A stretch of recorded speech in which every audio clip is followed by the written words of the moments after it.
Hey everybody, welcome to Hilltop Machine Works.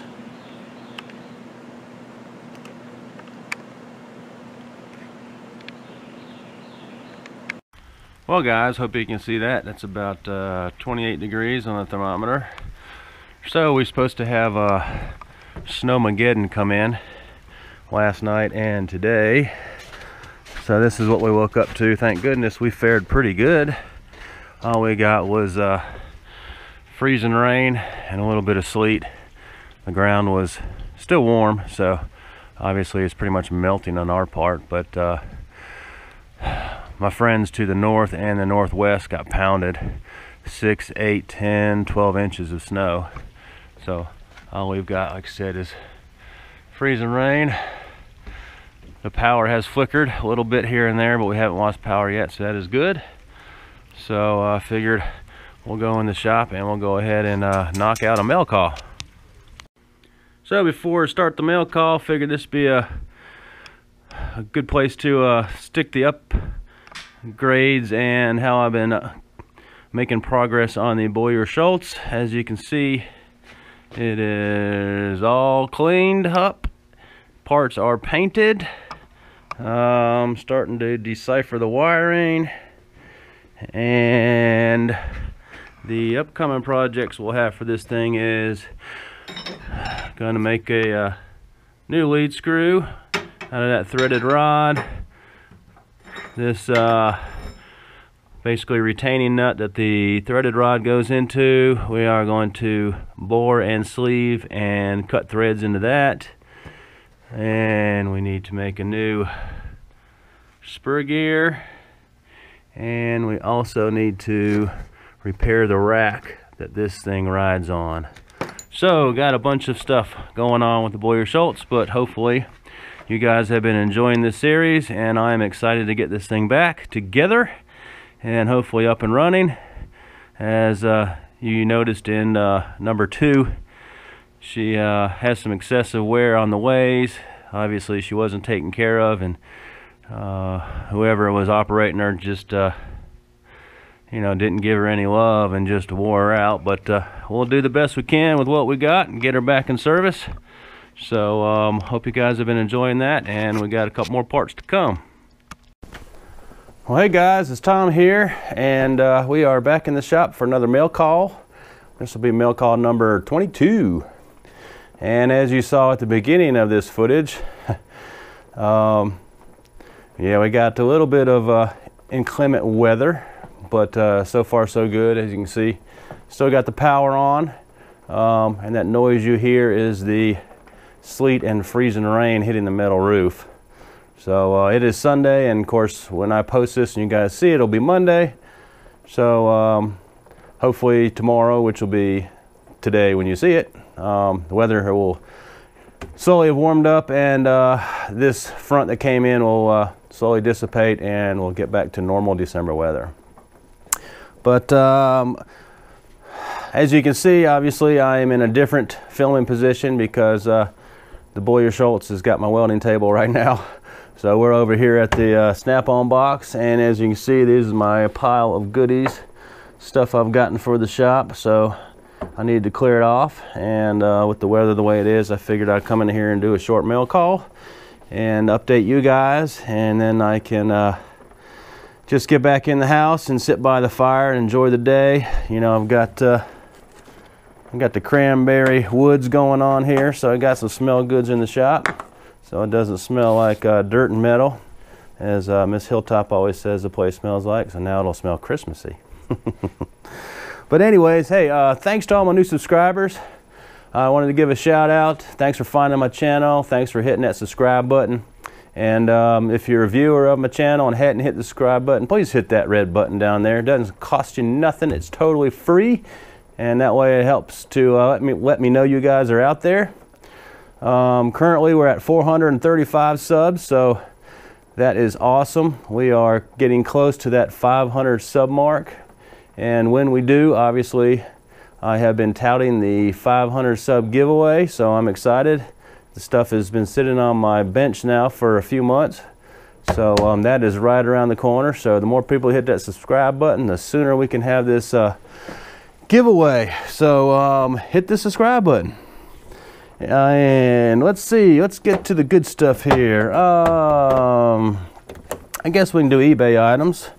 So first off, I picked up this little retractable keychain. Got it from China, of course, for like $1.64. And the reason I did that is I want to see if this is going to work first before I invested like $10 or $11 into a nice fancy metal American one. But I don't know about you guys, but you know, I'm constantly looking for my 6-inch rule. In the wintertime, I wear my apron, so you know, I always know where it is because it's sitting in my apron pocket. But you know, in the summer, it's just too hot to wear the apron. So what I did is, to circumvent always trying to find a scale, is I ordered a bunch of these from Shaw's, and now I have them laying all around the shop, so there's usually one within 10 feet of me so I can find a scale. But I thought, you know, hey, there's got to be a better way, so I'm going to try this and see how this works. So what I've got set up here is this will clip to my belt or a belt loop, and basically it's going to hang here. Hopefully you guys can see that. And anytime I need it, it's right there. And if I got to measure something, boom, you know, I can measure it, whether in the mill or the lathe or a welding table, and then it goes right back. So I'm going to give this a try, and if it works, great. And if this idea seems cool to you, feel free to steal it and use this idea. So hey, who knows? And let's see, speaking of eBay, I picked up some hand wheels. And now I'm gonna use my scale. So these are supposed to be a set, these are supposed to be 3 inchers, and these are supposed to be 4 inchers. Well, the people in China can't measure, because, I mean, if that's what the way it's supposed to be, you can see that it's not proportional, right? So I started looking at them like, really? So, yeah, this one actually measures 2.5 inches, so they missed that by ½ inch. I mean, I know your molds may shrink a little bit, but not that much. And this is a little bit better. This is 3 3/4 inches, so they did better on the 4 inchers than they did the 3 inchers. And the reason why I picked these up is, for fun, I'm thinking about cutting that rack on the Atlas shaper, do a little shaper work.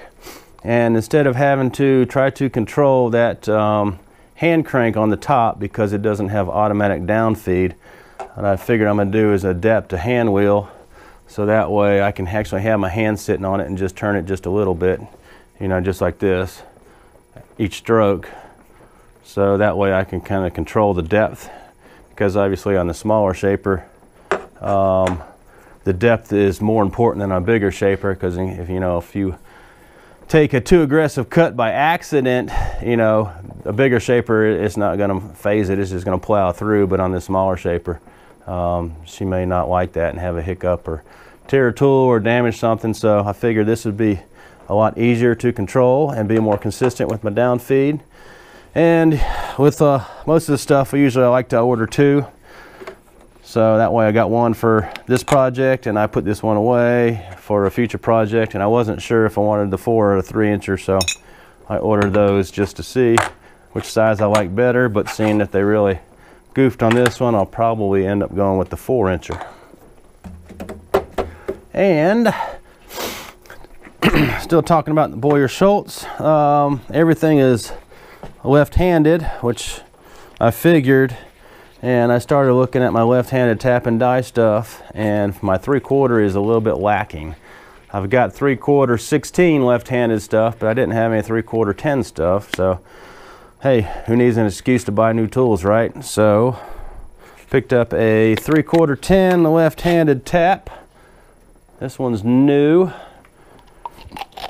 so that'll go in the Hewitt cabinet over there. And then I got a 3/4 10 left-handed die, and this is a 2-inch in diameter die, so this will work perfectly in this oh well, hey, we're right here at the toolbox. Work perfectly for my old tap and die handle that I talked about that I scored at the antique store. Probably, I don't know, half a dozen mail calls ago or so, because she'll fit perfectly right in there. So thought that was good. This is actually used, but it's lightly used, and it was at a really good price. So, oh yeah, and by the way, I'm loving this Snap-on box. Loving it. And let's see, most of you guys watch Jim Deadman over there, his YouTube channel. And of course, you've seen me and Jim make trips over to metal supermarkets. Well, he did some hard turning on his dead center because it wasn't running true. And he used some inserts that are specific for hard turning. And I checked my stock of inserts and I didn't have any. So thanks, Jim, for that heads up.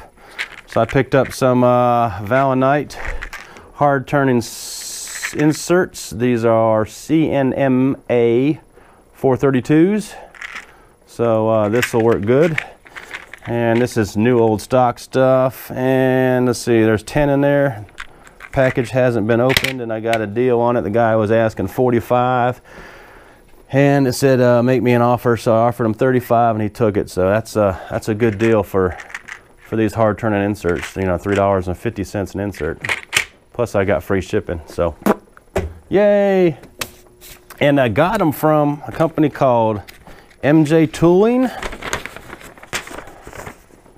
And apparently they are a tool and I guess you'd say measuring tools, cutting tools, and accessories distributor. They're in Dayton, Ohio. So check out mjtoolingllc.com.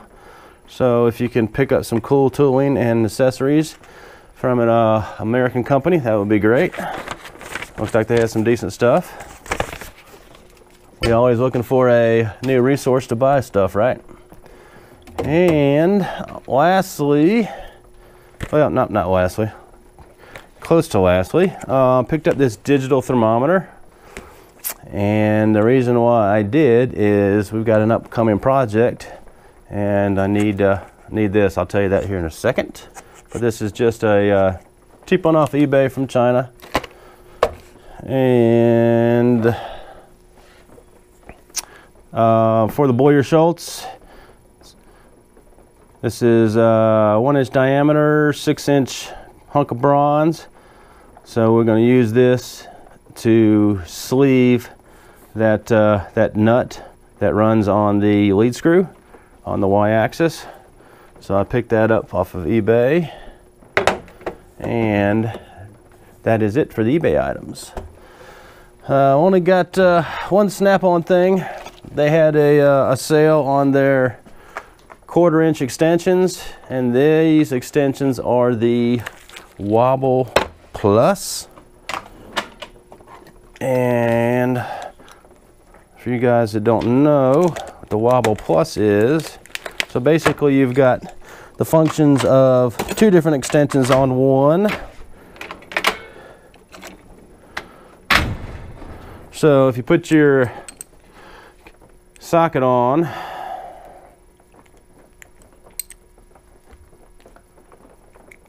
so then you've got the wobble. So if you can't go in directly, you can go in at an angle to get your fastener. And if you don't want that, then you push it in, and now it locks, and so now it's straight and snug. So that way you don't have to have 2. You can run this instead of running one that doesn't have the Wobble Plus, and then you need to put on like a universal joint. So pretty cool. Like I said, this is on sale, and my dealer gave me an extra 20 bucks off because, you know, I paid them cash. And with that, the sale, they had this. They threw in a pair of Bluetooth socket speakers. So it's a pair of speakers that look like sockets. So that's pretty cool. I can use that with my iPad, I guess. And lastly, I picked up some stuff from Swag Off-Road. They had a Black Friday, Cyber Monday sale, 20% off of all their stuff and free shipping. and I have been eyeing their upgrades for the Harbor Freight tube roller. If you watched the, I had two-part video series of making the fire pit cover, and I rolled the tube, and that was using the Harbor Freight tubing roller.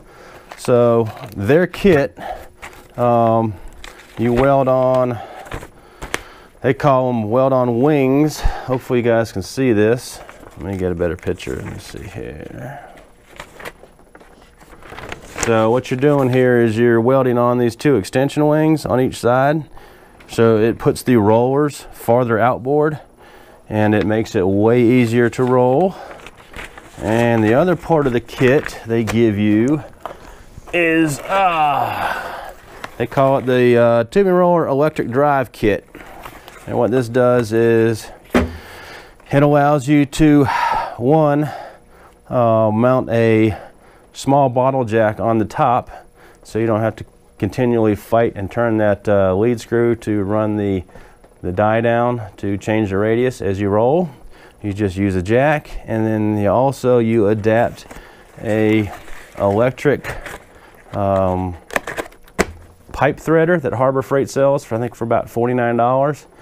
And then you can buy the optional foot pedal, put it on there, and that way you can hit your foot pedal and it'll roll, and then you back and forth, so that way you're not turning in constantly that large hand wheel. So hopefully you'd be doing a lot more rolling, either round tubing or square tubing. So I figured with the sale they had going on, it made it one heck of a deal.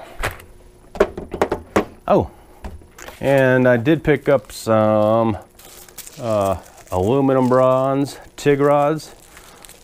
I am almost out of my silicone bronze, and the guy was selling these on eBay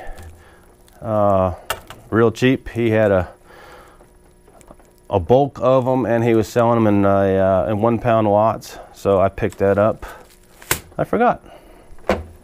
So now that should be all my purchases. So like I said, a few goodies for the shop and a few things for Boyer Schultz. And let's talk about why I got the digital thermometer.